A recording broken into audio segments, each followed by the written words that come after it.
Hello and welcome to JK civil services. तो बहुत सारे बच्चों की डिमांड पे हमने आज से यहाँ पे अकाउंटेंसी जो एनसीईआरटी है उनका क्रैश कोर्स कराना स्टार्ट किया है। तो यहाँ पे हम जो 11th की एनसीईआरटी पहले उठाएंगे, इसको हम 15-20 लेक्चर्स में कंप्लीट करेंगे। चलो स्टार्ट करते हैं आज का लेक्चर।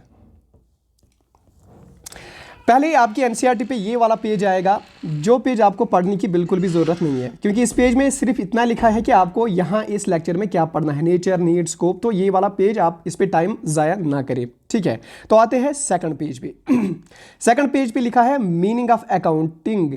यहाँ पे ऑब्जेक्टिव टाइप एग्जाम होगा तो मीनिंग याद रखने की बिल्कुल भी ज़रूरत नहीं है, लेकिन यहाँ पे पहले ही आती है term the American institute of certified public accountants, AICPA।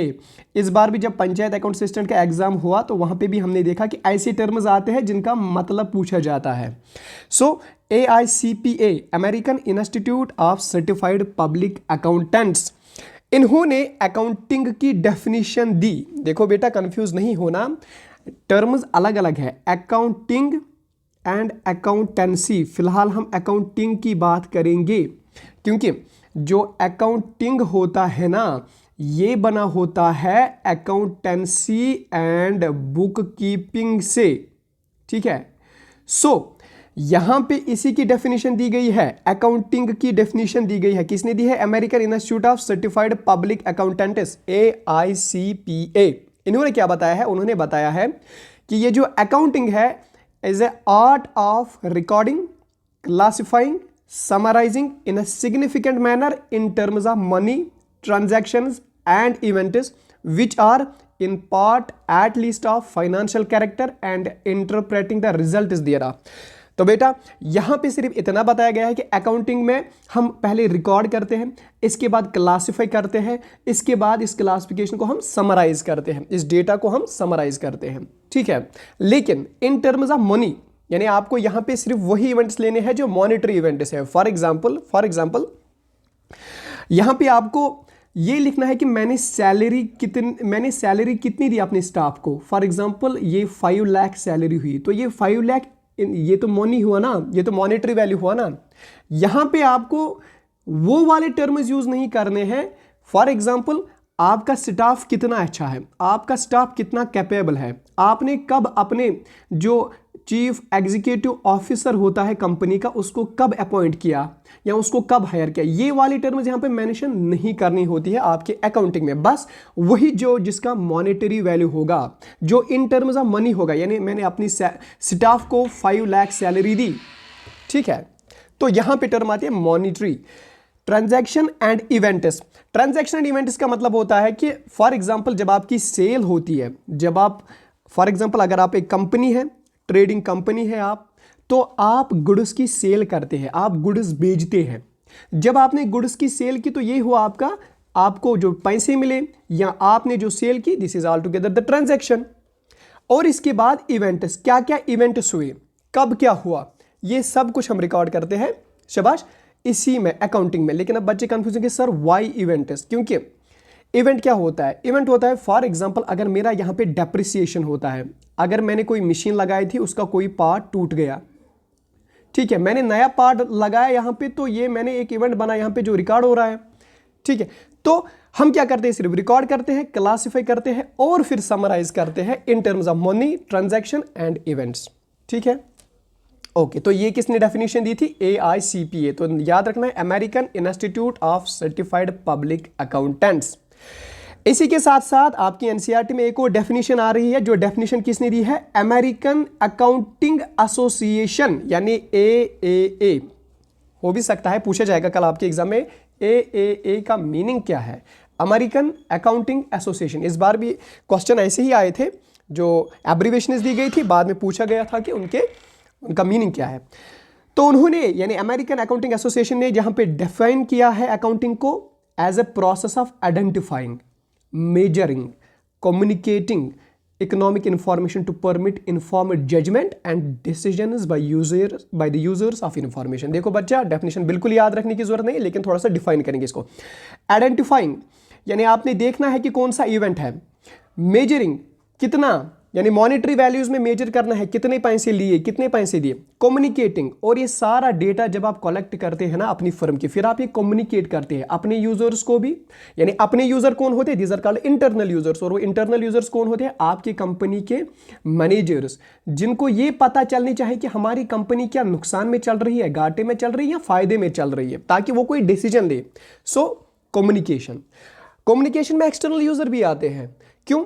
क्योंकि एक्सटर्नल यूजर जब पढ़े आपके फाइनेंशियल स्टेटमेंट को, फिर वो बाद में डिसाइड करता है कि क्या मुझे इस कंपनी में पैसे लगाने हैं, क्या मुझे इन्वेस्ट करना है। लेंडर को ये जब कम्युनिकेशन मिलती है, ये जब आपका फाइनेंशियल स्टेटमेंट मिलता है, इनकम स्टेटमेंट मिलता है, तब जाके वो डिसाइड करता है कि मैं इस कंपनी को लेंड करूं पैसे कि नहीं करूं। So communication is the basic part of this financial accounting. जो आप अकाउंटिंग पढ़ते हैं उसका बेसिक पार्ट होता है कम्युनिकेशन, क्योंकि यही एक बैलेंस शीट बनता है या यही एक इनकम स्टेटमेंट बनता है जो हम कम्युनिकेट कराते हैं, जो हम शेयर कराते हैं with the internal and external users.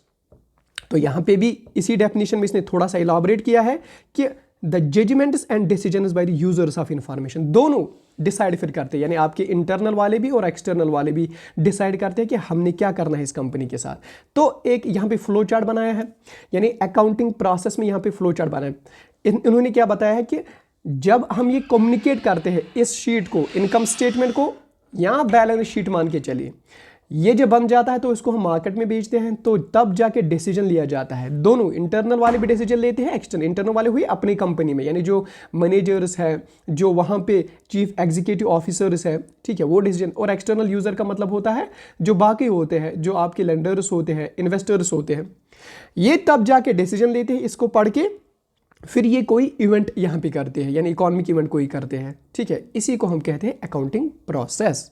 तो यहाँ पे भी लिखा है accounting links decision makers with economic activities and with the results of their decisions, ठीक है। अब यहाँ पे क्या लिखा है, 1917 Accounting Principle Board of ICPA emphasized that the function of accounting to provide quantitative information, primarily financial in nature, about economic entities that is intended to be useful in the making economic decisions। तो बिल्कुल यही बात हमने की कि economic decisions फिर बाद में हम यहाँ पे लेते हैं कि हमने इस कंपनी में पैसे लगाने हैं, या जो मैनेजर होगा इस कंपनी का, ट्रेडिंग कंपनी का, वो क्या करता है, वो देखता है कि मुझे कैसे ज़्यादा फायदा मिलेगा, या मेरी कंपनी फायदे में जा रही है, नुकसान में, मुझे कौन से स्टेप्स उठाने हैं, ठीक है, फिर बाद में डिसीजन लिए जाते हैं। सो अकाउंटिंग की अब डेफिनेशन क्या है, प्रोसेस ऑफ आइडेंटिफाइंग, पहले आइडेंटिफाई करना है, वो क्या आइडेंटिफिकेशन क्या चीज़ होता है इसी लेक्चर में पढ़ेंगे।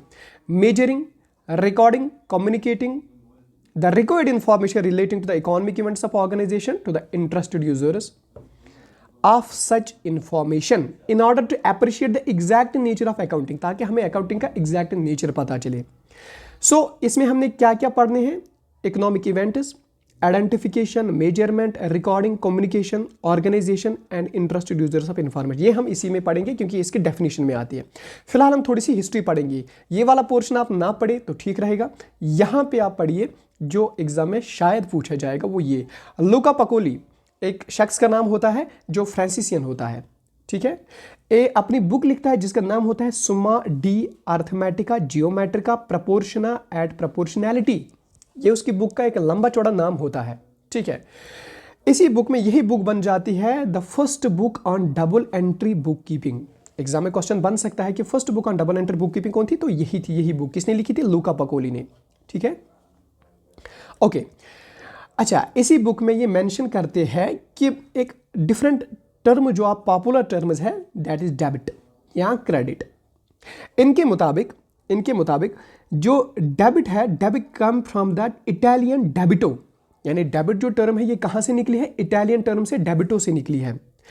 लेकिन ये डेबिटो खुद लैटिन टर्म है डेबिटा, ठीक है, एंड डेबियो which means owner to the proprietor, which means owner to the proprietor, यानी जो ओनर टू द प्रोपराइटर, जो आपको देना है प्रोपराइटर को, जो which is owner to the proprietor. इसी तरह एक और टर्म है दैट इज क्रेडिट। क्रेडिट भी एक इटालियन टर्म से निकली है क्रेडिटो, जो भी ये क्रेडिटो भी खुद एक लैटिन टर्म से निकली है क्रेडो, विच मीन्स ट्रस्ट और बिलीफ इन द प्रोपराइटर और ओनर्ड बाय द प्रोपराइटर, यानी क्रेडिटो मतलब होता है ओनर्ड बाय द प्रोपराइटर, ठीक है, ओके। तो ये हुई थोड़ी सी इसकी डेफिनेशन। तो यहां पे आपको थोड़ा सा और याद रखना है कि ये थी इसकी हिस्ट्री। यहाँ से आपको याद रखना है कि इसी लूका पकोली ने memorandum, journal, ledger and specialised accounting procedures का भी डिस्कशन किया है अपनी बुक में, ठीक है, डिटेल्ड। अब आते हैं जो टर्म यहाँ पे मैंने पहले ही बताई थी आपको, वो था इकोनॉमिक इवेंट। इकोनॉमिक इवेंट, देखो बेटा इकोनॉमिक इवेंट क्या होता है। इकोनॉमिक इवेंट जो यहाँ पे टर्म आई थी, इसी को हम इलाबोरेट करते हैं। बिजनेस ऑर्गेनाइजेशन में जो इन्वॉल्व होते हैं इवेंट्स, उनको हम इकोनॉमिक इवेंट्स कहते हैं, ठीक है। अभी इकोनॉमिक इवेंट क्या होता है, ये होता है consequence, happening of a consequence to a business, यानी एक बिजनेस में क्या हुआ। फॉर एग्जांपल एक बिजनेस में डील होती है। फॉर एग्जांपल ये है एक बिजनेस और ये है इसके जो परचेजर्स है, जो यहाँ से खरीदते हैं। फॉर एग्जांपल अगर हम बात करेंगे ये रिटेल है, दुकान है एक, और यहाँ पे है इसका ग्राहक, ठीक है, यानी कस्टमर, ठीक है। ये रिटेलर क्या करता है, ये सेल करता है अपने गुड्स का, फिनिश्ड गुड्स का, किसको, इस कस्टमर को। इसको हम कहते हैं इवेंट। यानी जब कोई इकोनॉमिक हैपनिंग होती है, उसको हम कहते हैं इवेंट, उसको हम कहते हैं इकोनॉमिक इवेंट। लेकिन which are measurable in monetary terms, यहां पे हमने वो सिर्फ मॉनेटरी टर्म में मेजर करना है। सर यहां पे क्या होता है मॉनेटरी टर्म, देखो अभी बताते हैं। फॉर एग्जांपल अगर यहां पे बिस्किट्स का ये है ट्रेड चल रहा है, तो ये जो रिटेलर है और ये है कस्टमर, यहां पे हमने ये लिखना होता है, इस रिटेलर को लिखना होता है कि मैंने कितने रुपीस के बिस्किट्स इसको दिए। फॉर एग्जांपल इसने 50 रुपीस के बिस्किट्स दिए, ये नहीं कि इसने कितने बिस्किट पैकेट्स दिए। फॉर एग्जांपल इसने 10 बिस्किट पैकेट्स दिए थे, लेकिन कितने रुपीस के, 50 रुपीस के। तो ये मेंशन नहीं करना है कितने बिस्किट पैकेट्स, अलबत्ता ये मेंशन करना होता है कितने रुपीस के पैकेट्स इसने दिए। So that is what we called as measurable in monetary terms. हमने यहाँ पे रुपीस वाला कंसेप्ट लेना है, यहाँ पे क्वांटिटी वाला कंसेप्ट नहीं लेना है। तो इसी तरह से इसने भी एग्जांपल से समझाया है। For example purchase of machinery, अगर मुझे बिजनेस यहाँ पे रन करना है, फर्म चलानी है, तो पहले मैं मशीनरी को यहाँ पे परचेज करता हूँ। फॉर एग्जांपल अगर मैं सिलाई की मशीन, कपड़े बनाने का काम करूँ, तो मुझे सिलाई की मशीनें चाहिए पहले, फिर उसको इंस्टॉल करना है, फिर जाके वो जब इंस्टॉल होगा उसके बाद keeping it ready for manufacturing is an event. उसके बाद जब ये रेडी हो जाएंगे कोई चीज़ बनाने के लिए, इसको हम कहते हैं event. Which comprises the number of financial transactions. इसमें क्या लगा, इसमें भी अब पैसे लगे। जब मैंने मशीन खरीदी तो मुझे पैसे देने पड़े, यानी इसी तरह से ये भी लिखा है बाइंग ऑफ मशीन, तो मैंने पैसे देने पड़े। फिर इस मशीन को अपने घर तक लाना या अपने फर्म तक लाना, यानी ट्रांसपोर्टेशन का खर्चा, उसको किराए देनी पड़ी। फिर जाके वहां पे इंस्टॉल करना पड़ा, वहां से मजदूर लाने पड़े, उन्होंने उसको इंस्टॉल कराया, उनको भी पैसे देने पड़े, ठीक है। और ये सारा जो खर्चा आता है, और उसके बाद ट्रायल रन, जब मैं उसको अब रन करता हूं। 10 अकाउंटिंग में क्या होता है, it is a bunch of transaction, यानी जहां पे मैंने बहुत जगहों पे ट्रांजैक्शन करने हैं, यानी मशीन खरीदने के वक्त पैसे देने होते हैं, इंस्टॉल करने के वक्त, मजदूरों को लाने के वक्त, काम कराने के वक्त, यानी it is a bunch of transaction, ठीक है। इन्हीं को हम कहते हैं इकोनॉमिक इवेंट्स, ठीक है। दीज आर नोन एज, चलो यहां पे अब, if an event involves transaction between an outsider and an organisation.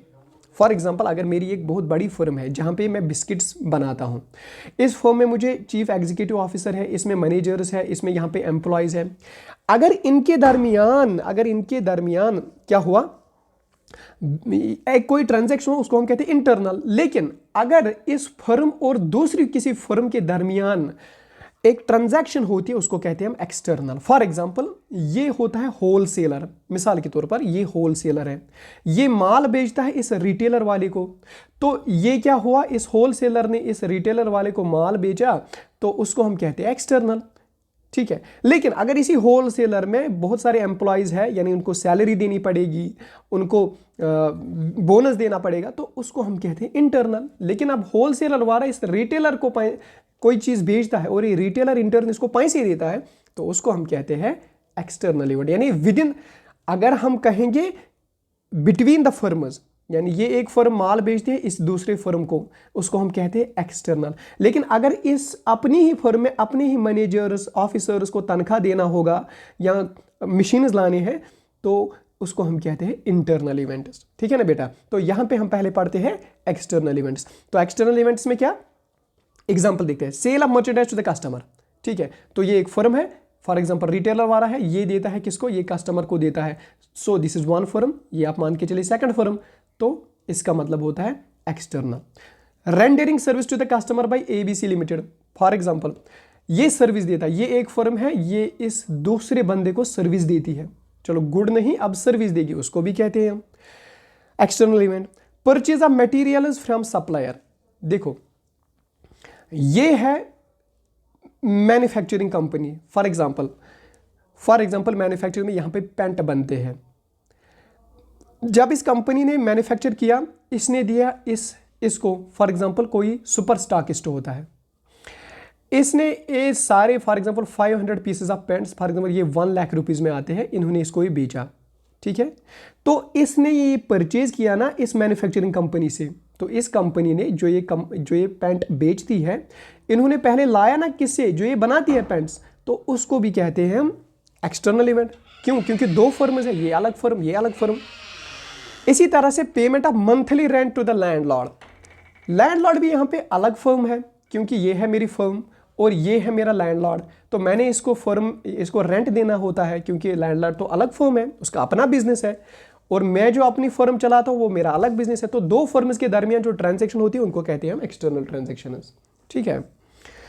इसी तरह से जो मैंने पहले ही यहाँ पे समझा इंटरनल इवेंट का मतलब होता है जो विद इन द फर्म होगा, ठीक है। For example supply of raw material और components by the store department to the manufacturing department. Suppose मेरी एक फर्म है, मैंने अपने गोदाम में रखे थे, फॉर एग्जाम्पल गोदाम में मैंने रखा था कॉटन, ये गोदाम से लेकर मुझे अपनी फर्म में, अब जहां पे मैंने मशीनें लगाई हैं, मुझे इनको बनाना है अब शर्ट या पैंट, तो अपने ही इस गोदाम से मैंने अपने ही फर्म के मशीनों तक ये पहुंचाया, उसको मैं कहता हूं, शाबाश, उसको मैं क्या चीज कहता हूं, उसको मैं कहता हूं इंटरनल इवेंट, ठीक है। या अभी भी मैंने बताया पेमेंट ऑफ वेजेस, यानी मुझे अपने ही, एक फर्म है मेरी, अपने ही एम्प्लॉयज में है, मुझे उनको तनख्वाह देना है, मुझे उनको पैसे देना है, तो उसको हम कहते हैं इंटरनल इवेंट, ठीक है। अब जो डेफिनेशन हमने पढ़ी थी उसमें जो पहला पॉइंट था वो था इकोनॉमिक इवेंट, वो तो क्लियर हुआ, उसमें एक्सटर्नल और इंटरनल हमने पढ़ा। अब डेफिनेशन में हमने पढ़ा था identification, measurement, recording and communication, ये क्या चीज होता है। अब आते हैं पहले आइडेंटिफिकेशन पे। आइडेंटिफिकेशन क्या चीज होता है? Identification means determining what transaction to record, मैंने कौन सा ट्रांजैक्शन रिकॉर्ड करना है, ठीक है। इसमें मैं देखता हूं activities and selecting those events that are of considered financial character. अभी भी मैंने आपको बताया मुझे बस वही रिकॉर्ड करना होता है जिनका फाइनेंशियल नेचर होता है। सर अब ये क्या चीज होता है? देखो डिफरेंस बताता हूं, मुझे क्या करना है, यहां पे मैं लिखूंगा मुझे रिकॉर्ड क्या करना है, यहां पे मैं लिखूंगा मुझे रिकॉर्ड क्या नहीं करना है। अकाउंटिंग में मुझे रिकॉर्ड करना है मैंने सैलरी दी, यानी मैंने तनख्वाह दिया, यानी मैंने रुपए दिए, यानी मैंने पैसे दिए अपने एम्प्लॉयज को, तो ये तो हुआ ना मॉनेटरी वैल्यू, तो मैंने ये रिकॉर्ड करना है। यहां पे अगर मुझे कल अपॉइंट करना है जो चीफ एग्जीक्यूटिव ऑफिसर होगा, मुझे अपॉइंट करना है, ये मुझे किस काम का, कि मैंने फलानी डेट पे अपॉइंट किया था अपने इसको, या मैंने फॉर एग्जांपल 10 यहां पे मुलाजिम फिर और लगवाए, ये मुझे रिकॉर्ड नहीं करना होता है। सो बिकॉज क्योंकि फाइनेंशियल नेचर का है ही नहीं, ठीक है। सो इसको हम कहते हैं, इसको हम रिकॉर्ड नहीं करते। और इस वाले जो मुझे सैलरी कितनी देनी है, मुझे रेंट कितना देना है, मुझे कितने पैसों में कितना माल चाहिए, फॉर एग्जांपल मुझे 10 कार्टून का फॉर एग्जांपल यहां पे बिस्किट्स चाहिए, तो वहां पे मैं कितने पैसे देता हूं उस चीज को मैं रिकॉर्ड करता हूं, क्योंकि ये मॉनेटरी ट्रांजैक्शन है। सो कहने का मीनिंग यही है, मुझे वो इवेंट्स अब रिकॉर्ड करने होते हैं जो मुझे मॉनेटरी कैरेक्टर रखते हैं। इवेंट्स क्या हुए? अब इवेंट्स यही हुए, सारे कुछ इवेंट्स हुए, लेकिन अब मुझे वहां से सिर्फ फाइनेंशियल कैरेक्टर वाले इवेंट्स ही रिकॉर्ड करने होते हैं। Okay, the business transactions and other economic events, these are evaluated for deciding whether it has to be recorded in the books of accounts. यही तो मैं कह रहा हूं। For example the value of human resource, यानी मेरा जो employees है, जो मेरा रिसोर्स है अभी ह्यूमन रिसोर्स, जो मुझे लेबर्स वहां काम करते हैं, वो कितने एफिशिएंट है, वो कितने एफिशिएंट है, ठीक है। क्योंकि ये मुझे तो रिकॉर्ड नहीं करना है, क्योंकि इसमें मॉनेटरी कोई वैल्यू ही नहीं। Change in the managerial policies, अब मेरा जो मैनेजिंग बॉडी है वो क्या क्या पॉलिसीज बनाती है, ये भी मुझे रिकॉर्ड नहीं करना होता है, ठीक है। या अपॉइंटमेंट ऑफ पर्सनल, मुझे अपॉइंट करना है किसको, ये भी मुझे रिकॉर्ड करना नहीं होता, क्योंकि इसमें कोई फाइनेंशियल वाला किस्सा है ही नहीं। So these are not recorded in the books of accounts, ये मुझे बुक्स ऑफ अकाउंट्स में रिकॉर्ड नहीं करना है, ठीक है। ओके, तो मुझे बुक्स ऑफ अकाउंट्स में रिकॉर्ड नहीं करना है। हाउएवर, लेकिन अब मुझे रिकॉर्ड क्या करना है? मुझे रिकॉर्ड करना है सेल और परचेज, मुझे रिकॉर्ड करना है सेल और परचेज, ठीक है, ठीक है। तो मुझे रिकॉर्ड करना है यहां पे सेल और परचेज। सेल और परचेज यानी मैंने सॉरी मैंने यहाँ पे भेजा, माल भेजा मैंने, जो मेरा माल था यहाँ पे जिसका मैं सेल कर रहा था, जो मेरा मर्चेंडाइज था, जो मेरा बिजनेस था, मैं उसको बेच रहा हूँ। चाहे मैं उसको कैश पे भेजूं या क्रेडिट पे भेजूं, लेकिन मैं तो बेचता हूं ना। इसको हम कहते हैं ट्रांजैक्शन, मॉनिटरी ट्रांजैक्शन। यही तो मुझे रिकॉर्ड करना है कल कि मैंने कितना का, फॉर एग्जाम्पल मैंने 5 लाख का माल भेजा एक मंथ में, ठीक है। तो मैं यहाँ पे रिकॉर्ड करता हूँ। और पे सैलरी यानी मैंने कितनी सैलरी दी अपने एम्प्लॉयज को, तो वो भी मुझे रिकॉर्ड, क्योंकि ये सारा कुछ मॉनिटरी चल रहा है ना, इसको मैं रिकॉर्ड करता हूं बुक ऑफ अकाउंट्स में। देखो आपकी एनसीईआरटी कितनी इंपॉर्टेंट है, डिटेल्ड लिखती है यहाँ पे। चलो जल्दी जल्दी इसको कंप्लीट करते हैं। इसके बाद होता है मेजरमेंट। मेजरमेंट का मतलब होता है अब मुझे मॉनिटरी यूनिट्स मेजर करनी, यानी मैंने कितनी सैलरी दी, 5 लाख मैंने सैलरी दी। ये नहीं कि मैंने 10 एम्प्लॉयज को सैलरी दी, ये मुझे फिजिकल वैल्यू नहीं चाहिए, मुझे मॉनिटरी वैल्यू चाहिए। मैंने कितने पैसे दिए, यानी मैंने कितने रुपीज दिए, यहाँ पे कितने पैसे दिए, ठीक है। सो जहां पे मुझे फिजिकल यूनिट कंसीडर नहीं करना होता है, मैं ये फाइनेंशियल अकाउंट्स में इंक्लूड नहीं करता। मुझे यहां पे सिर्फ मॉनिटरी चाहिए, मैंने कितने पैसे उनको दिए, ओके। यहां पे signing of contracts, changes in the personal और not shown in the book of accounts. फिर से यहां पे यही कंसेप्ट है, जिसका मॉनिटरी वैल्यू नहीं होता है, जिसका मॉनिटरी वैल्यू यानी किसने कॉन्ट्रैक्ट साइन किया या कौन कितने पर्सन मैंने यहाँ पे हायर किए, ये मैंने नहीं करना है इंक्लूड यहाँ पे, क्योंकि इनका कोई मॉनिटरी वैल्यू है ही नहीं। इसके बाद आता है रिकॉर्डिंग। अब मैंने रिकॉर्ड करना है, जब मैंने अब आइडेंटिफाई भी किया, मेजर भी किया, अब मैंने करना होता है रिकॉर्ड। अब मैं रिकॉर्ड करता हूं, इनको मैं रिकॉर्ड करता हूं, यानी इवेंट्स को आइडेंटिफाई करने के बाद, मेजर करने के बाद मैं इनको रिकॉर्ड करता हूं। अब कहां पे रिकॉर्ड करता हूं, इन द बुक्स ऑफ अकाउंट्स में, लेकिन किस सूरत में, मॉनिटरी वैल्यूज में, ठीक है। और क्रोनोलॉजिकल ऑर्डर में, यानी पहले कौन सा इवेंट हुआ इस डेट पे, फॉर एग्जांपल आज 1 जैन है 2021, इसके बाद ये पहले आएगा यानी क्रोनोलॉजिकल ऑर्डर, फिर आएगा 2 जनवरी को कौन सा इवेंट हुआ। 2 जनवरी को मैंने 6 लाख रुपए का माल भेजा था, या 2 जनवरी को मैंने 3 लाख रुपए का माल भेजा था ऑन क्रेडिट, ठीक है। So recording is done in a manner that necessary financial information is summarized as per well established practice and is made available as when required. इसके बाद आता है कम्युनिकेशन। अब मैंने जब रिकॉर्ड भी किया, अब मैंने इसको यानी अब आइडेंटिफाई भी मैंने किए, मेजर भी मैंने किए, रिकॉर्ड भी मैंने किए। अब मुझे ये उनको पहुंचाना है किस तक, मैनेजमेंट तक, यानी ताकि मेरी मैनेजमेंट को पता चले मैं कितना माल कर्जे पे बेचता हूं, मेरी मैनेजमेंट को पता चले कि मैं प्रॉफिट में हूं या मेरी कंपनी लॉस में है, ठीक है। कब, after a regular interval of accounting period, यानी अकाउंटिंग पीरियड खत्म होने के बाद, ठीक है। These reports provide information that are useful to the variety of the users who have an interest in assessing. ये उनको ये फिर वो पढ़ते हैं जिनका इंटरेस्ट होगा इस फाइनेंशियल परफॉर्मेंस में। The position of an enterprise, position of an enterprise कैसे पता चलता है हमें, बैलेंस शीट से। जब हम बैलेंस शीट बनाते हैं उसके बाद हमें पोजीशन ऑफ फर्म पता चलता है, यानी हमारे एसेट्स कितनी है और हमारी लाइबिलिटीज कितने हैं, यानी हमने कितना यहाँ पे ओ है और हमने कितना देना है यहाँ पे, ठीक है। तो वो चीज़ हम देखते हैं। इसके बाद हम प्लानिंग एंड कंट्रोल करते हैं। फॉर एग्जांपल अगर हमने ज़्यादा लॉस किया है तो हम प्लान करते हैं कि हम खर्चे कैसे कम करेंगे और हम ज़्यादा रेवेन्यू कैसे कमाएंगे, ठीक है। उसके बाद हम नेसेसरी डिसीजंस लेते हैं फ्रॉम टाइम टू टाइम, ठीक है। तो यहाँ पे हम क्या पढ़ते हैं, यहाँ पे हम पढ़ते हैं the accounting information system should be designed in such a way that right information is communicated to the right person at right time. यानी इसमें हमने राइट इन्फॉर्मेशन देती है किसको, राइट पर्सन को और राइट टाइम पे, ठीक है। That is your communication. Reports can be daily, weekly and monthly. अब ये रिपोर्ट एक प्रॉपर इंटरवल के बाद हो सकता है, ये डेली भी हो सकता है, वीकली भी हो सकता है, मंथली भी, ठीक है। फॉर एग्जांपल डेली किसके लिए होगा, एक दुकानदार है वो डेली चेक करता है कि मेरा कितना बिजनेस हुआ, मैंने कितना आज कर्जे पे दिया, मैंने कितना आज कैश पे दिया, तो वो डेली कर सकता है। जो बड़ी बड़ी कंपनीज होंगी वो ईयरली करती है, उसका ईयरली एक अपना बैलेंस शीट निकलता है, अपना फाइनेंशियल स्टेटमेंट निकलता है या इनकम स्टेटमेंट आप कहिए, ठीक है। An important element in the communication process is the accountant's ability and efficiency in the presenting and the relevant information. एक important element जो communication में है वो है अकाउंटेंट्स की एबिलिटी। वो अकाउंटेंट पे ही सारा निर्भर करता है कि वो कैसे इस इंफॉर्मेशन को यहाँ पे शो करेगा, उसकी एफिशिएंसी कितनी है इस डेटा को प्रेजेंट करने के लिए, यानी हमारी कंपनी में प्रॉफिट कितना है, लॉस कितना है, क्रेडिट कितना है, कैश में कितना गया, ये सारा कुछ इस अकाउंटेंट्स पे ही निर्भर करता है, ठीक है।